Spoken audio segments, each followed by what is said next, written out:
Šiais metais Maironio vardą girdime itin dažnai, todėl, kad minime 150-asias jo gimimo metinės.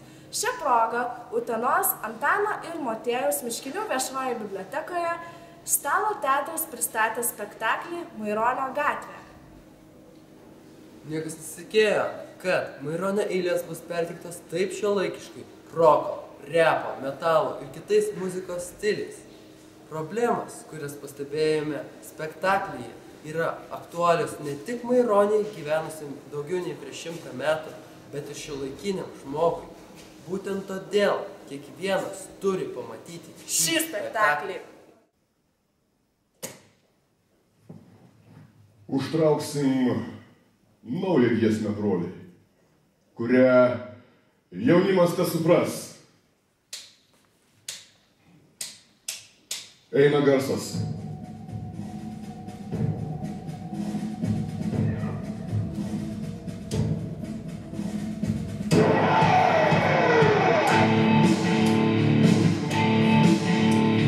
Nesigelbėma palus aukštai, rapuštai atminga pilis.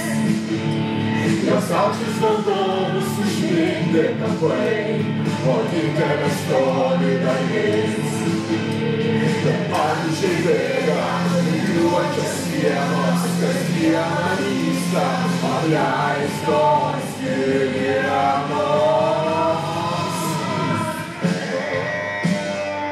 Vėjas pakyla ir krūšės vanduo, ir ežeras vežės patyn. Kokia gena banga ir lošto vanduo, paplautas nuvirsta žemyn. Griūva sienos, ilgesnis kasdieną, rodydamos jautrę širdinę dieną.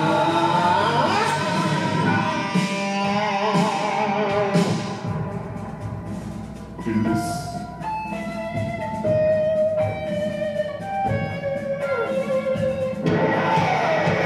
Pilis tu tiek amžių praleidai atsei, ir tiek mums davei. Tu Vytauto Didžiojo galimybę matei, kad joje tarp savo plukų. Kur tas tanakas ir palikimas, kur tas sakovė pradė atminimais. Taigi pakalbinkime šio spektaklio režisierę Saulę Dekutytę. Sveiki. Labai diena. Kaip jums kilo idėja kurti būtent tokio tipo šiuolaikišką spektaklį Maironio? Paskaičius Maironio eiles, supratom, kad labai jos yra šiuolaikiškos, atitinka visiškas mūsų gyvenimo problemas, tiek politinės, tiek jaunimo problemas, tiek visų tingėjimo, apsimetinėjimo ir, na, žodžiu, supratom, kad jos yra labai šiuolaikiškos. O žinot, kaip pasakyti, jaunimui, ai, Maironis, ai, poezija, neįdomu, nuobodu, juk yra tokia nuotaika, kalbant apie poeziją, apie Maironį. Ir pagalvojom, kad kaip čia pateikti šiuolaikiškai, kad jos suskambėtų ir pasiektų jaunimo širdį. O kaip sakyt, reikia turbūt vaikus vilioja saldainiais, jaunimą gali suvilioti kompiuteriais ir gera muzika.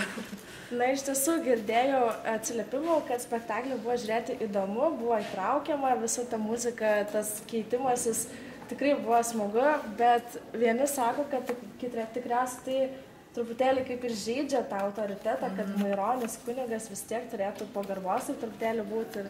Ką jūs apie taip galvojat, kokia čia to prasme? Aš pažįstu keletą vienuolių, su kuriais bendrauju, ten priklausau bendruomeniai. Jie yra visiškai normalūs žmonės, jie taip pat važinėja dviračiais, jie dainuoja, jie šoka, jie juokauja, jie vaidina. Taigi mes čia nieko tokio, kas įžeistų Maironį, neparodėme.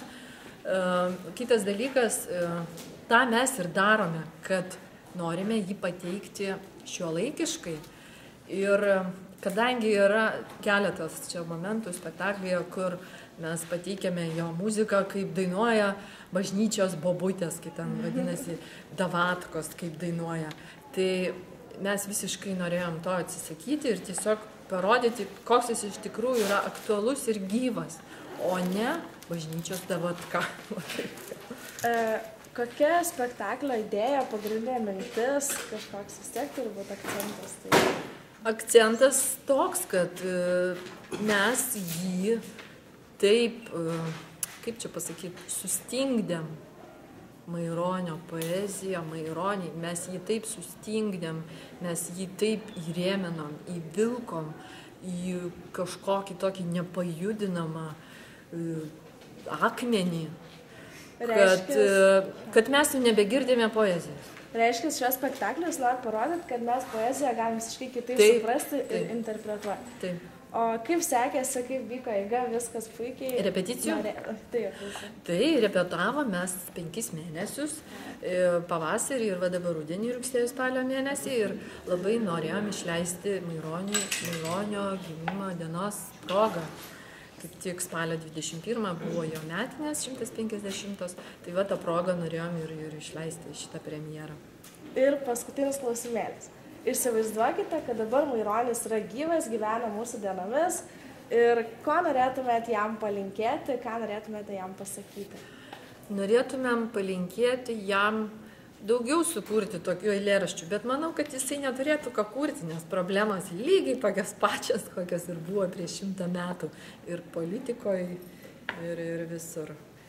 Aišku, jisai gal nustebtų pamatęs, kiek daug atsirado visokių pagerinimų, visokių technologijų. Vis tiek yra ir šviesių žmonių, daugiau atsiranda, ypač ir bažnyčioje, kad žmonės iš tikrųjų daugiau kreipia dėmesio į širdį, o ne į kažkokias tai taisyklės, ar kaip kam privaloma. Vis tiek yra svarbiausias dalykas širdis.